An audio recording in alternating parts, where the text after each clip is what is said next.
Mga kapuso, walang bagyo pero malalakas sa pagulan at hangin ang naranasan sa ilang probinsya. Nagdulot ito ng kabi-kabilang pagbaha at pagguho ng lupa. Narito ang unang balita.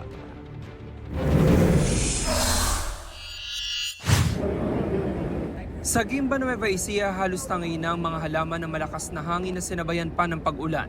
Tumagal yan ng halos kalahating oras at nagdulot ng brownout sa lugar. Malakas na ulan din ang naranasan sa Ilagan, Isabela at Samal sa Bataan. Baha naman ang dulot ng pag-ulan sa bunkhouse na yan at ilang pang barangay sa Kidapawan City. Abot binti naman ng baha sa barangay Dugong sa Emlang, Cotabato. Tinaguri ang catch basin ng lugar dahil doon napupunta ang tubig mula sa mga kalapit na barangay tuwing malakas ang ulan.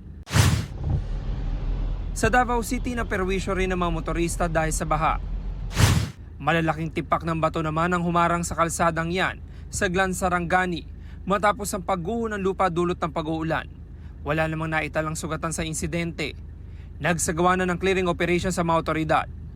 Nalubog din sa baha ang ilang maisan sa ilang barangay sa Datu Hofer, Ampatuan sa Maguindanao del Sur.